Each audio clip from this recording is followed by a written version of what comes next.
지난주에 우리는 오병이어 기적 이야기를 나누었던 기억이 있습니다.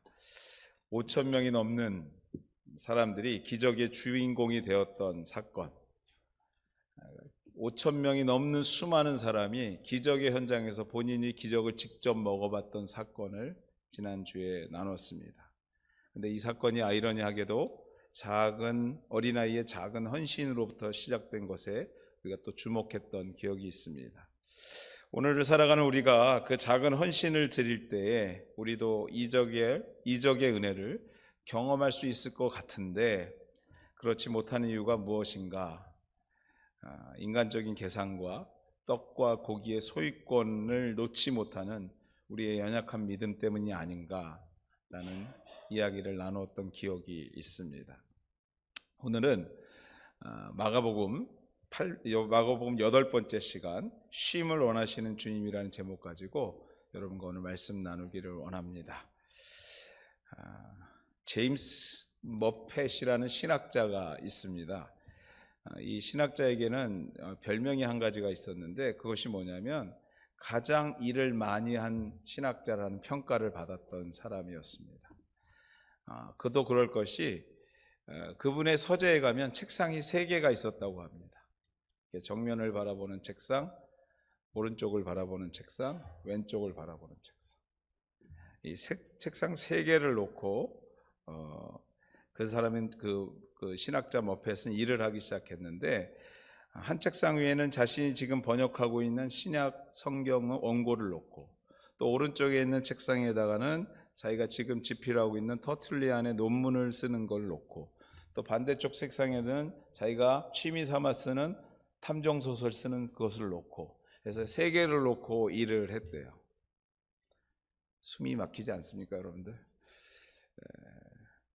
매일 정신없이 일하는 머핏이 이렇게 바쁘게 일하면서 쉬는 방법이 있었는데 그 방법이 뭐냐면요, 앞을 바라보면서 신약 성경을 번역하다 힘들면요 오른쪽에 돌아가지고 자기가 좋아하는 탐정소설을 쓰는 일을 하다가 이게 힘들면 또 반대로 돌아가지고 터툴리안의 논문을 쓰는 일을 하면서 이 시간을 바꿔가면서 환경을 바꿔가면서 본인에게 쉼을 줬다는 것입니다.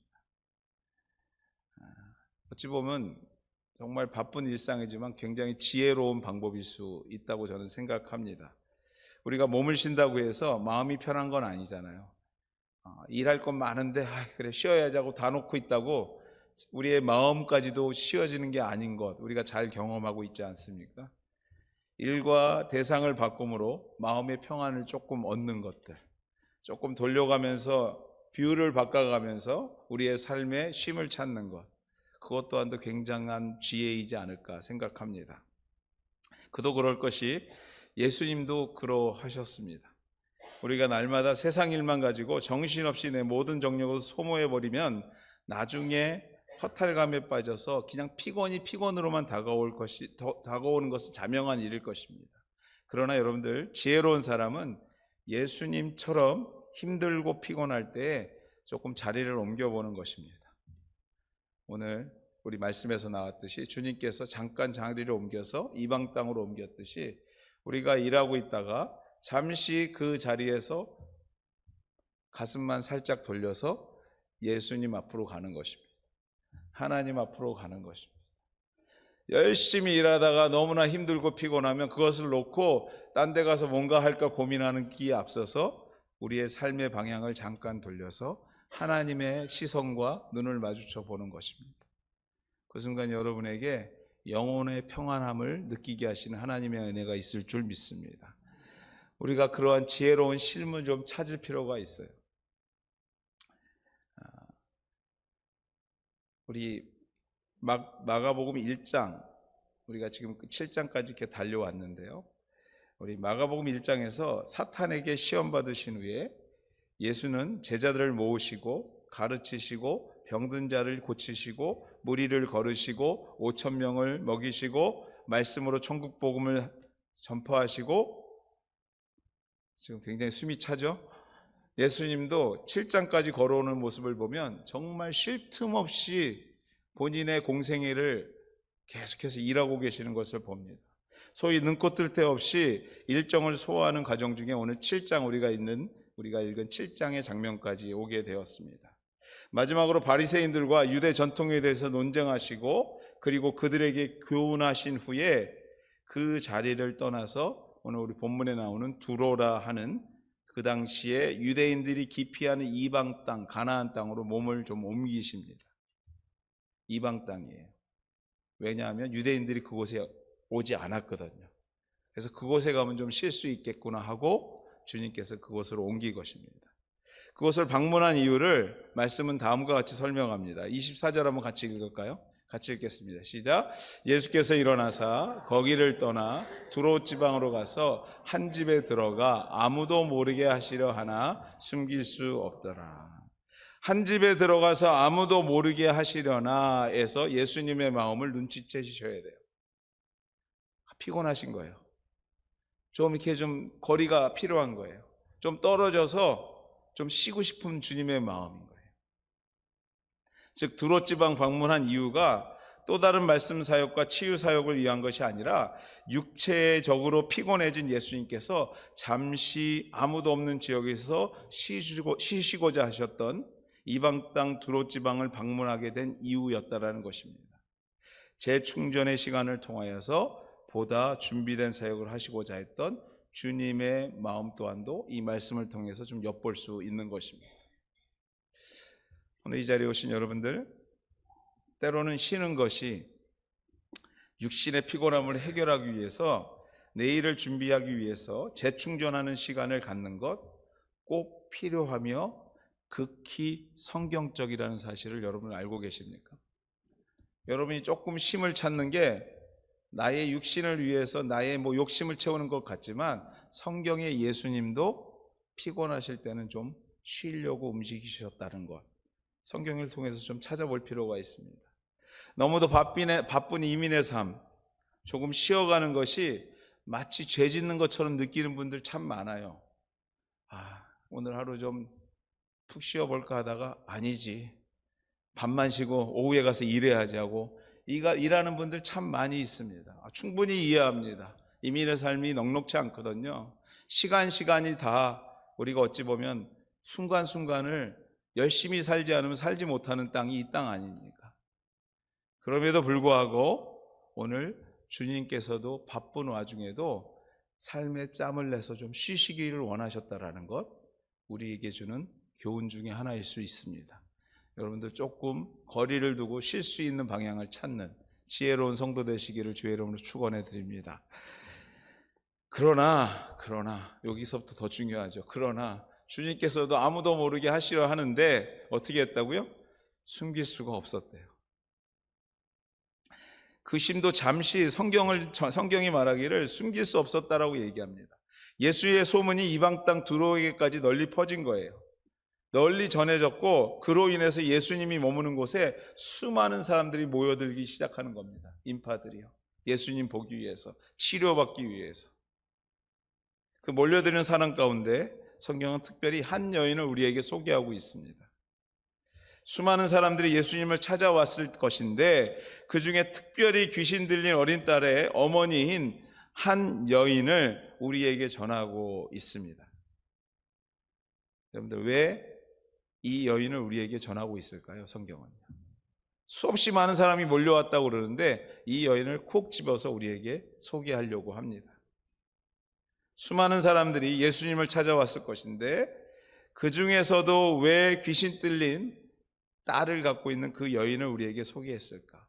귀족도 아니고 유대인도 아니고 그 당시에 모두가 오늘 말씀에서 봤듯이 개로, 동물로 비유했던 이방 여인을, 가나안 여인을 성경은 굳이 면을 할애해서 기록하고 있어요. 우리에게 전하고 있어요. 왜 그럴까요? 결론부터 얘기하자면 주님께서는 이 여인의 모습을 통해서 오늘을 살아가는 우리에게 전하고 싶은 메시지가 있는 겁니다. 이 여인의 모습을 통해서 오늘을 살아가는 저와 여러분에게 주시고자 하는 말씀이 있다라는 것입니다. 그 이야기는 간절함에 대한 것입니다. 간절함.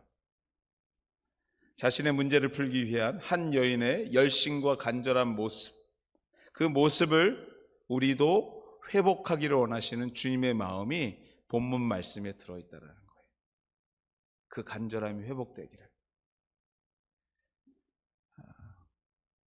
저는 오늘 본문 말씀 24절 지금 앞에 두고 있는데요. 24절 말씀을 묵상하면서 아무도 모르게 쉬기를 원하셨던 주님의 마음은 충분히 이해가 갔어요. 왜 두롯지방으로 갔을까? 이해합니다. 피곤하셨고 몸도 힘들었으니까. 근데 제 마음을 탁 붙들었던 단어가 뭐냐면요, 저 한 집이라는 단어입니다. 두롯지방으로 가서 한 집에 머물었대요. 성경이 누구의 집이라고 얘기도 안 해요. 그냥 한 집이래요. 근데 이 말씀을 읽는데 이 집이 안 넘어가요. 제가 읽는데 왜 그런가 생각해 봤더니, 왜 이렇게 마음에 걸리나 생각해 봤더니 이런 마음인 것을 발견했습니다. 혹 그 집이 내가 아닌가 하는 생각이, 혹 그 집이 우리 가정이 아닌가, 혹 그 한 집이 내가 섬기고 있는 지금 생업의 현장이 아닌가, 우리가 함께하고 있는 우리 교회가 아닌가 하는 생각에 이 한 집이라는 말이 굉장히 묵직하게 다가왔습니다. 무슨 말인가 하면, 주님의 입장에서 생각할 때 쉼은 중요하고 필요하지만 우리의 입장에서 생각했을 때, 그 한 집을 내줬던 그 사람의 입장에서 생각했을 때, 주님께서 쉬신다, 움직이지 않는다, 그것도 우리 집에서, 아니 우리 가정의 문제 앞에서, 내 소망 앞에서 피곤한 주님은 이해가 되지만 그것이 우리의 문제를 푸는 현장 앞에서 보여지는 예수님의 모습이라면 좀 문제가 다를 수 있다라고 생각이 드는 거예요. 여러분 그런 분 경험 안 하셨나 모르겠습니다. 우리 집은 좀 그런 것 같아요. 제가 피곤해 갖고 집에 딱 들어오면요, 아무것도 하기 싫어요. 양말 벗어놓고 그냥 누워 있는데 아내가 그렇죠.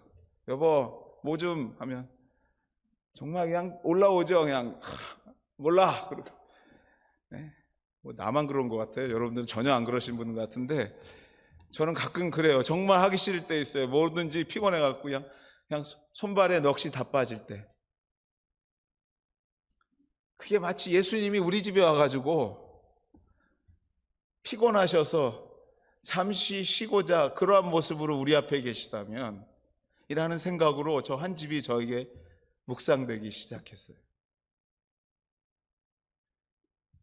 주님의 쉼은 우리를 무기력하게 만들 뿐만 아니라 보다 긴 기다림의 인내를 감내야만 하는 문제를 만들 수도 있기에 저 한 집에서 쉬시고자 하셨던 그 주님의 모습이 저에게는 결코 반갑게 다가오지 않더라는 것입니다. 그렇습니다, 여러분들. 내 마음에 주님이, 우리 가정의 주님이, 생업과 교회의 주님이 지금 쉬시기를 원하신다면, 아니 그 쉼이 나의 무기력함으로 나타나고 있다면, 사랑하는 여러분들, 오늘 이방 여인의 마음을, 그 이방 여인의 간절한 마음으로 그 주님을 깨우셔야 될 줄 믿습니다.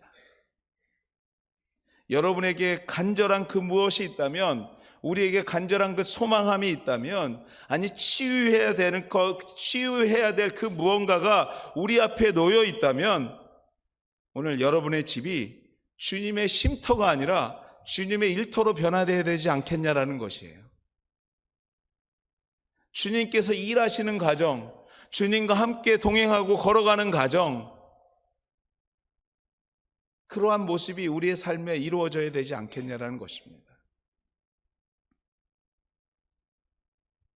사랑하는 여러분들, 오늘 여러분의 집이, 우리의 집이 주님의 쉼터가 아니라 일터로 변화시켜지게 되는 귀한 역사가 일어나기를 주의 이름으로 축원해 드립니다. 쉼터를 일터로 변화시키는 좋은 예가 바로 오늘 성경에서 말하고 있는 이 여인의 이야기인 것이에요. 주님은 쉬고 싶으셨어요.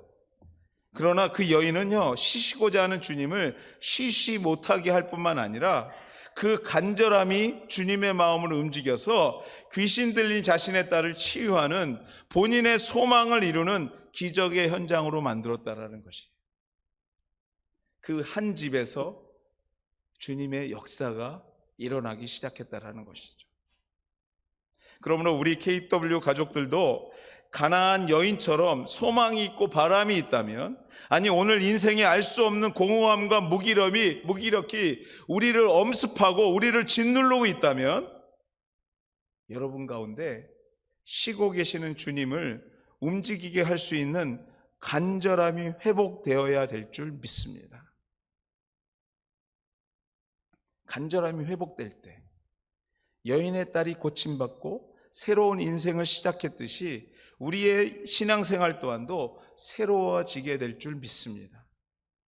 사랑하는 여러분들, 주님을 움직이게 하는 간절함이 회복되는 저와 여러분 되기를 주의 이름으로 축원해 드립니다. 오늘 주님께서 여러분의 가정에서 움직이시면서 일하는 주님을 만나기를 소망해야 됩니다. 하나님께서 역사하셔서 여러분과 함께 손 붙잡고 같이 걸어가는 그런 가정이 되셔야 된다는 것이에요. 그렇다면 어떻게 해야 가나안 여인처럼 쉬시고자 하시는 주님을 움직일 수 있게 만들 것인가? 그 방법을 오늘 우리 본문에서는 우리에게 한 2가지 정도로 소개합니다. 그 첫 번째가 도전하라라는 것입니다. 도전하라. 포기하지 말고 도전하라. 본문 말씀은요, 마태복음 15장 21절에서 28절 말씀과 동일한 내용을 담고 있는 말씀입니다. 본문 말씀과 병행 구절인 마태복음의 말씀에서 참으로 익숙치는 않지만 우리가 마가복음을 지난 시간에 읽어왔던 것을, 경험해 본 것을 비추어 봤을 때 어디서 본 듯한 주님의 모습을 발견할 수 있습니다. 그것이 뭐냐면 여인의 부르짖음을 외면하는 주님의 모습이에요. 야이로의, 회당장 야이로의 부르짖음에 외면하셨던 주님의 모습, 그것과 매우 흡사한 모습이 성경에 등장합니다. 마태복음은요, 여인의 모습을 다음과 같이 우리에게 설명합니다. 마태복음 15장 22절에서 23절까지 말씀입니다. 같이 한번 읽을까요? 가나안 여자 하나가 그 지경에서 나와서 소리를 질러 이르되 주 다윗의 자손이여 나를 불쌍히 여기소서, 내 딸이 흉악하게 귀신 들렸나이다 하되 예수는 한 말씀도 대답하지 아니하시니 제자들이 와서 청하여 말하되 그 여자가 우리 뒤에서 소리를 지르니 그를 보내소서. 뭐라고 합니까? 가나안 여자가 소리 지르는데 23절에 예수님께서 뭐라고 그래요? 예수는 한 말씀도 대답하지 않았대요. 살려주세요 하는데 예수님이 대답 안 하시는 거예요. 오늘 본문 말씀 25절 말씀, 마가복음 7장 25절 말씀 한번 더 읽겠습니다. 25절 말씀입니다. 같이 읽겠습니다. 이에 더러운 귀신 들린 어린 딸을 둔 한 여자가 예수의 소문을 듣고 곧 와서 그 아래 엎드리니. 이 말씀을 종합해서 설명하면 이런 내용인 것입니다. 귀신 들린 딸을 고치고자 하는 간절함으로 주님을 찾아갔는데 이미 수많은 사람들이 주님을 에워쌌어요. 가까이 갈 수가 없습니다. 여인의 몸으로 할 수 있는 방법을 찾다 보니까 한 가지, 소리 지르는 거였어요. 주님, 다윗의 자손이여 나를 돌아보시고 나의 딸을 고쳐주세요 하고 소리를 힘차게 지르지만, 그러나 주님은 대답하지 않습니다. 쳐다도 잘 안 보시는 것 같아요. 여기 정도 했으면 포기할 만도 한데, 좀 여기까지 해도 될 만도 한데, 오늘 여자는요 포기하지 않습니다. 여인은 포기하지 않고 사람들을 비집고 들어가서 어떻게 해요? 그 발 아래 엎드립니다. 이 말은 뭐냐면요, 주님의 발을 붙든 거예요. 주님이 못 움직이게, 더 이상 내 앞에서 내 말을 듣지 않고는 못 움직이게 붙든 겁니다. 간절한 마음으로 주님의 발을 붙든 겁니다. 주님, 우리 딸을 살려주세요. 주님, 우리 딸을 살려주기 전까지는 못 움직이십니다. 여러분들, 여기서 앞서도 말씀드렸지만 회당장의 딸, 야이로의 딸과 가나안 여인의 딸, 이 두 사람의 간절함 앞에서 주님께서 동일하게 보시는 게 뭐냐면요, 침묵하는 모습이에요. 좀 외면하는 모습이에요. 어떤 면에서는요, 우리가 정말 중요한 문제를 가지고 주님 앞에 나아가서 애를 쓰고 열심히 기도하며 나름대로 최선을 다해보지만 주님께서 응답 안 하시는 것처럼, 나를 돌아보지 않는 것처럼 느껴질 때가 있습니다. 정말 무기력해지고 내가 예수 믿고 사는 게 맞나 하는 느낌이, 그러한 시험이 다가올 때가 있어요. 그러나 여러분들, 우리 두 아버지와 어머니의 결과를 우리가 알고 있잖아요. 여러분들 기억하십시오. 잠깐의 침묵과 잠깐의 공허는 하나님의 더 큰 은혜의 문을 여는 순간인 것을요, 하나님의 더 큰 은혜의 길이 보이게 하시는 하나님의 놀라운 계획이 그 속에 있음을 우리가 기억할 필요가 있습니다. 그렇습니다. 여러분들, 간절함의 회복은 포기하지 않고 도전하는 것으로부터 시작되는 것이에요. 내가 조금 해보다 끝나는 것이 아니라 그것이 이루어질 때까지 한번 노력해 보는 것이에요. 하나님 앞에 특별히 기도함으로 나아가는 모습 속에서는요, 이 꾸준함과 양이 필요해요. 하나님 하면 다 들어주세요. 맞아요, 여러분들. 주여 하면 다 들어주세요. 다 맞아요. 그러나 여러분들, 그 단순한 말이 아니라 그 이상으로 우리가 기도하려고 시간을 내려고 애를 쓰는 순간에 주님께서는 우리의 간절함과 포기하지 않는 모습 속에서 그때부터 주님은 움직이기 시작하신다라는 것입니다. 부르짖어서 안 되면 또 사람을 뚫고 주님의 발이라도 붙들겠다는 도전하는 마음, 그것이 간절한 마음을 만들어내고 그때부터 주님께서 일하기 시작하시는 것입니다. 사랑하는 여러분들, 기억하십시오. 포기하지 말으셔야 합니다. 포기하지 말으셔야 합니다. 사탄이요, 우리를 얼마나 간사하게 만드는지 몰라요. 내가 이렇게까지 했는데, 내가 이렇게까지 노력했는데 주님께서 안 들어주시는 것 같아요. 아니요, 여러분들. 주님께서 알고 계십니다. 알고 계세요. 잠시 침묵할 뿐이지 그 이후의 시간에 주님께서 놀라우게 여러분의 삶을 열어주시는 순간이 임하게 될 줄 믿습니다. 기억하셔야 돼요. 놓지 말으셔야 돼요. 포기하지 말고 그 길을 가셔야 합니다. 사랑하는 여러분, 여러분의 가정과 생업, 그리고 자녀들이 이루어야 할 그 무엇이 있습니까? 가나안의 여인의 모습을 기억하실 필요가 있어요. 그리고 그녀처럼 포기하지 말고 도전하십시오. 주님, 내가 죽게 되었습니다. 주님, 우리 딸을 살려주십시오. 주님, 우리의 가정을, 우리의 생업을, 우리의 교회를 하나님 손에 맡깁니다. 주여 도와주시옵소서. 대답이 없으십니까? 기도에 응답이 오지 않습니까? 달려가 주님 발 앞에 엎드리는 마음으로, 정말 간절한 마음으로 도전하셔야 합니다.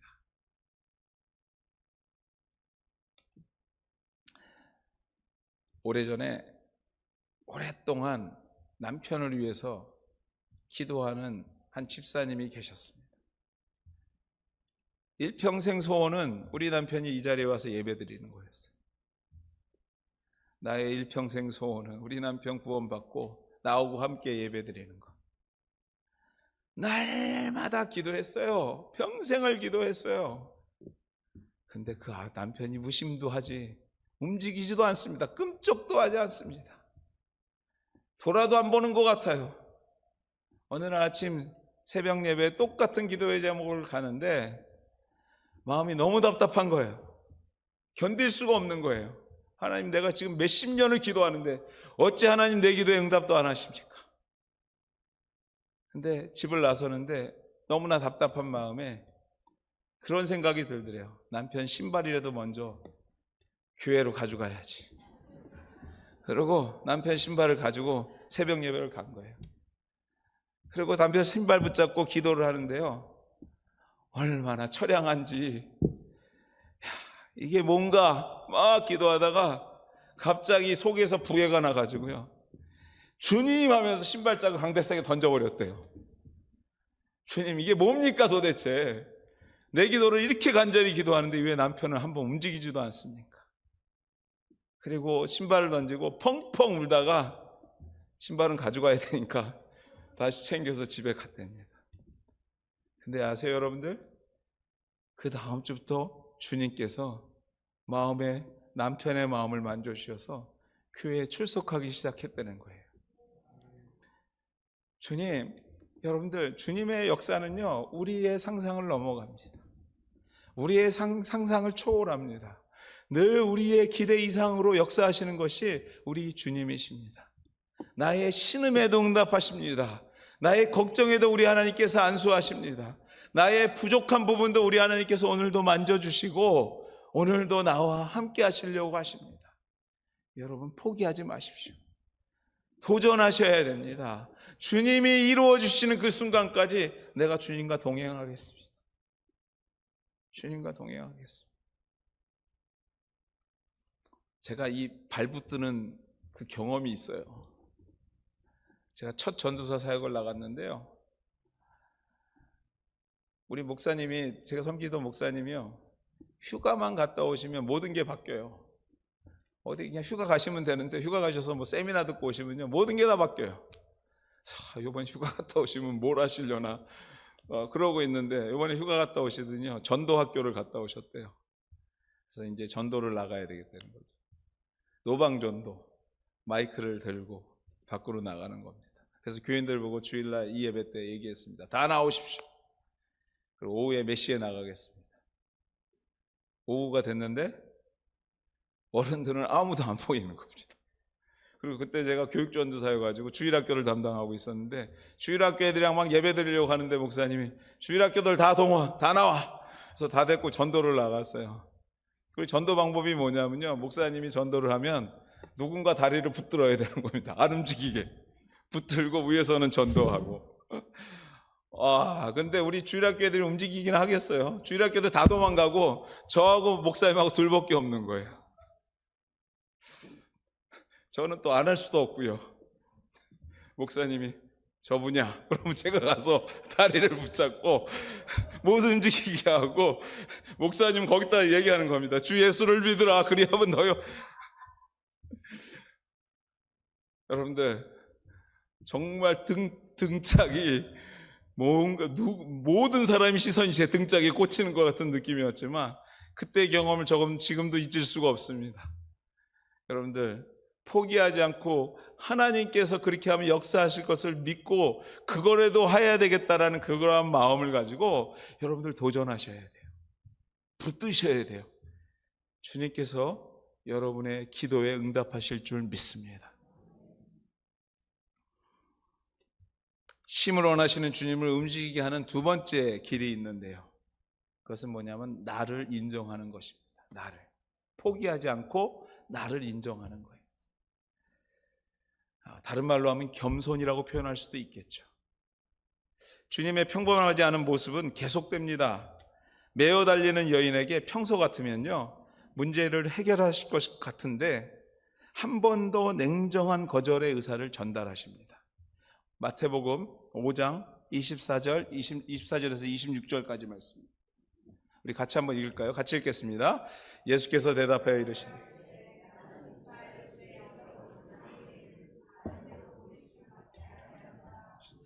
여자가 와서 예수께 절하여 이르되 주여 저를 도와주소서. 대답하여 이르시되 자녀의 떡을 취하여 개들에게 던짐이 마땅하지 아니하니라. 아멘. 우리가 읽은 본문 말씀 27절 말씀 한번 더 읽겠습니다. 같이 읽겠습니다. 시작. 예수께서 이르시되 자녀로 먼저 배불리 먹게 할지니 자녀의 떡을 취하여 개들에게 던짐이 마땅치 아니하니라. 아멘. 이 말씀은요, 우리가 많이 들었던 말씀임에도 불구하고 이게 무슨 말씀인지 정확히 설명하려면 설명이 잘 안 되는 말씀 중에 하나가 이 말씀입니다.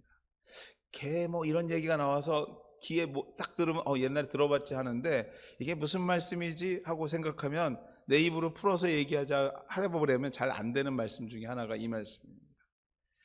그래서 말씀을 좀 풀어보면 이런 말이에요. 이 말씀이 왜 냉정한 말씀이냐면, 이스라엘 집에 잃어버린 양 외에는 다른 데로 보내심을 받지 않았다. 이건 이 말씀이 의미하는 것은 우선순위를 얘기하는 것입니다. 아직 유대인 외에는 이방 땅에는 복음을 전할 시기가 안 됐다는 얘기예요. 내가 유대인들에게 먼저 전하고 시간이 남으면 너한테로 갈게, 이런 얘기하고 비슷합니다. 이 부분을 메시지 성경에 좀 더 정확하게 표현하고 있는데, 메시지 성경에는 이 부분을 이렇게 얘기합니다. 줄을 서서 차례를 기다려라. 내가 그 차례 될 때까지 좀 기다려, 이 얘기죠. 그리고 또다시 비유로 말씀하십니다. 자녀로 먼저 배불리 먹게 할지니 자녀의 떡을 취하여 개들에게 던짐이 마땅치 않다. 여기서 자녀는 유대인을 얘기하는 겁니다. 그리고 개는요, 이방 사람들, 이방 여인을 얘기하는 거예요. 즉 가족이 다 먹고 나서야 집에서 키우는 동물에게 밥을 주듯이 아직 이방 땅에서의 사역이 시작되지 않았다라는 것을 얘기하는 것입니다. 여러분들, 이 얘기를 들었을 때 이 말씀을 이해한 여인이 얼마나 자존심이 상했을까요? 민족을 등한시하는 얘기 아니에요. 여인의 자존심을 완전히 뭉개는 얘기입니다. 아직 네 차례 아니야, 기다려, 이런 얘기인 거죠. 식구들이 다 먹고 나서야 그 다음에 동물이야, 이렇게 얘기하신 겁니다. 근데 이 말씀에 이 여인은 이렇게 대답합니다. 28절 말씀입니다. 같이 읽겠습니다. 여자가 대답하여 이르되 주여 올소이다마는 상아래 개들도 아이들이 먹던 부스러기를 먹나이다. 아멘. 이렇게 여인은 이렇게 대답해요. 맞아요, 주님. 주님 말이 다 맞습니다. 아직 나의 순서가 되지 않은 것 알지만, 아니 주님께서 이곳에 오신 이유가 복음 전하는 게 아니라 쉬러 오신 것도 저는 잘 알지만, 또 저의 믿음이 이제 막 주님을 본, 아니 나의 소망을 위하여 주님을 찾아온 단순한 여인일 수도 있겠지만, 상 아래로 떨어지는 작은 은혜라도 나에게 주실 수만 있다면 내가 그거 받아 먹겠습니다. 아니 그것으로 우리 아이가 나올 줄 믿습니다 하고 고백하고 있는 거예요. 주님, 그것만이라도 나에게 주세요. 지금 순서가 안 된 것도 다 알고요, 주님이 지금 오늘 쉬고 싶은 것도 다 알고요, 다 아는데 주님, 내가 급해요. 나에게 그것만이라도 좀 주세요. 여인의 이 인정하는 모습이 왜 중요하냐면요, 주님께서 그 모습을 보고 감동하셨기 때문에 그래요. 그 모습을 보고 주님께서 일하기 시작하셨기 때문에 그렇습니다.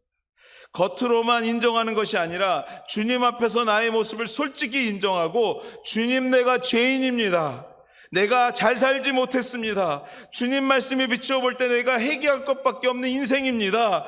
인정하는 그 순간에 여러분의 진정한 모습에 주님은 감동하시고요, 그 감동하시는 것을 통해서 주님께서 여러분의 삶에 깊이 관여하시기 시작하신다라는 것입니다. 주님, 내 삶이 내 것인 줄 알았습니다. 아니 주님, 우리의 가정이, 우리의 자녀가, 우리의 생업이 나의 것인 줄 알았습니다. 그러나 주님, 상 아래에 떨어지는 작은 은혜가 필요한 부족한 존재인 것은 나는 지금 알고 인정합니다. 주님의 작은 은혜라도 우리의 가정에 부어주시옵소서. 주님의 작은 은혜라도 우리 생업 현장 위에 부어주시옵소서. 우리 자녀의 소망 위에 주님께서 안수하여 주시옵소서. 우리 육신의 연약한 부분에 주님께서 안수하여 주시옵소서. 기도할 때 주님께서 그때부터 일하시기 시작한다는 것입니다. 사랑하는 여러분들, 주님 앞에 인정하시고 주님 앞에 나의 모든 것이 주님 손에 있음을 고백하시고, 오늘도 주님께서 주시는 그 작은 은혜라도 내가 받겠습니다 하는 마음으로 주님 앞에 나아가게 되시는 우리 모두가 되기를 주의 이름으로 축원해 드립니다. 하나님께서 여러분의 마음을 만지시고 여러분의 소망 가운데 안수하여 주시고 여러분의 자녀와 생업 가운데 역사하여 주실 줄 믿습니다. 주님은 일하실 것입니다. 그런 마음 가운데 역사하실 것입니다. 말씀을 맺습니다. 우리 주님의 도움이, 우리 주님의 도움이 절대적으로 필요한 존재들입니다. 그러므로 그 주님의 움직임이 여러분 주변에서 느껴지지 않고 있다면, 혹시 본문의 말씀처럼 아무도 모르게 주님께서 쉬고 계시지 않나 생각해 볼 필요가 있습니다. 이 쉬고 계시는 것의 결정적인 특징이 뭐냐면요, 자꾸 불안해지고 자꾸 우울해지고 자꾸 자괴감이 들고 자꾸 무기력해지고 자꾸 우리의 인생을 짓누르는 그러한 모습으로 우리 현상으로 나타나는 일들이 참 많이 있습니다. 주님의 움직임을 보다 깊이 그리고 활발하게 느낄 수 있는 길은요, 본문의 여인과 같이 절박한 마음으로 포기하지 않고 도전하고 자신을 인정하는 겸손과 회개가 있을 때 응답하시는 주님을 만나게 될 줄 믿습니다. 기억하십시오. 포기하지 마십시오. 그리고 오늘도 도전하시고 오늘도 나의 형편을 주님 앞에 솔직히 내려놓고 주님 앞에 기도하시는 우리 모두가 되기를 소망합니다. 사랑하는 KW 가족 여러분, 여러분이 믿고 계시는 주님은 오늘 휴식 중이십니까? 일하고 계십니까? 오늘도 우리 삶 가운데 깊이 개입하고 계시는 주님을 느끼며 주님과 동행하는 우리 모두가 되시기를 주의 이름으로 축원해 드립니다. 같이 한번 기도하겠습니다.